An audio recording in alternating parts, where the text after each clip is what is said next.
Hello friends, good afternoon. ఈరోజు మా ఇంట్లో సర్వపిండి చేశాము. సో ఈ తెలంగాణ స్పెషల్ అండి. ఇవి ఎలా చేయాలో నేను వీడియో తీశాను. సో మీరు చూస్తారని చెప్పేసి వీడియో పెడుతున్నాను. దానికి వరిపిండి ఉంటుంది కదండి, బియ్యం మిల్లు ఆడించుకుంటాం కదా, ఆ పిండి తీసుకొని జల్లించుకొని దీనిలో శనగిత్తనాలు అంటారు కదా, గ్రౌండ్ నట్స్, అవి వేయించుకొని చిన్న చిన్న పలుకులుగా చేసుకొని వేసుకోవాలి. దీనిలో నువ్వులు వేస్తామండి. నువ్వులు చాలా బాగుంటాయి పంటికి తగులుతూ. సో నువ్వులు వేసుకోవాలి. పచ్చిమిర్చి, అల్లం మిక్సీ పట్టుకునేసి అది వేయాలి. కరివేపాకు వేయాలి. కొత్తిమీర కూడా మీకు కావాలంటే వేసుకోండి. ఇందులో మెయిన్ ఇంగ్రీడియంట్ ఏంటంటే సొరకాయ తురుమండి. ఈ సొరకాయ తురుము చాలా బాగుంటుంది దీనిలోకి. ఉప్పు, ఇవి బాగా కలుపుకోవాలి. ముందు వాటర్ పోయకూడదండి, ఎందుకంటే ఈ సొరకాయలో వాటర్ ఉంటాయి కదా, వాటితోనే మనకి పిండి కలుస్తుంది అనమాట. సో చూసుకుంటూ వేయాలి. ఫస్ట్ ఇవైతే కలుపుతున్నాను నేను. బాగా కలుపుకోవాలి పిండి. దీనిలో మీకు కొత్తిమీర, ఉల్లిపాయలు కూడా వేసుకోవచ్చండి మీకు కావాలి అంటే. నిల్వ ఉండాలి అనుకుంటే ఉల్లిపాయలు వేసుకోవద్దు, లేకపోతే ఉల్లిపాయలు వేసుకోండి. సో నాకు ఇలా ముద్ద అవుతుందనమాట. సర్వపిండి చేయాలంటే ఇదే కాదు, కొంచెం వాటర్ పడుతుంది.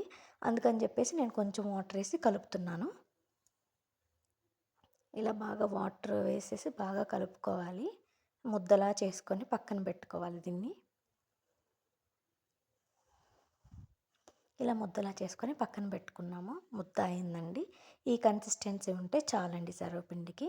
ఆ తర్వాత ఒక బాండీ తీసుకునేసి, మందపాటి బాండీ, దానికి కొంచెం నూనె రాసి ఒక సైజు ఉండ తీసుకొని, పిండి తీసుకొని ఇలా ఇలా నేను చూపిస్తున్న విధంగా ఇలా నొక్కుంటూ దాన్ని చపాతీలాగా చేత్తోని చేసుకొని వేసుకోవాలండి.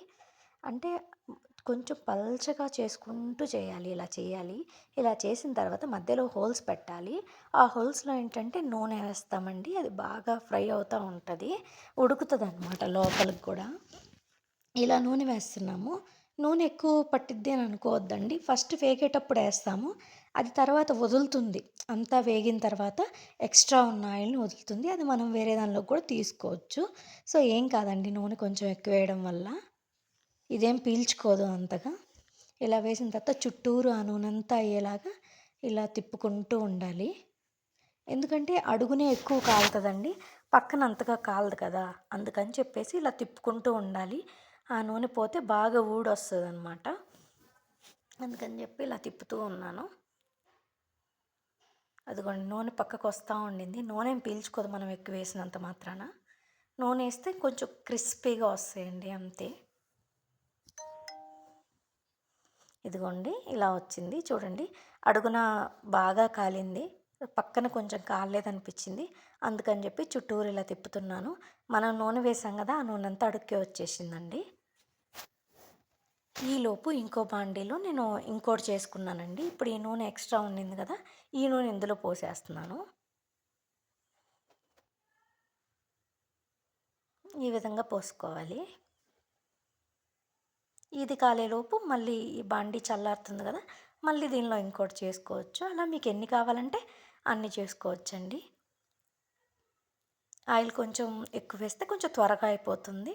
ఇదిగో చూడండి, చాలా బాగా వచ్చేసిందండి, దాని అంతటా అది ఊడొచ్చింది. కాలుతోందండి చూడండి, చాలా బాగా కాలింది. ఎర్రగా, ఇది మాడలేదండి, ఎర్రగానే కాలింది. క్రిస్పీగా ఉండింది, మెత్తగా చాలా బాగుండింది తింటుంటే. సొరకాయలు అలా తగులుతూ ఉండింది. ఇలా చేశానండి. మీరు కూడా చేయండి, ట్రై చేయండి. చాలా అంటే చాలా బాగా కుదిరింది. ఈ వీడియో నచ్చితే లైక్ చేయండి, షేర్ చేయండి. Thank you for watching.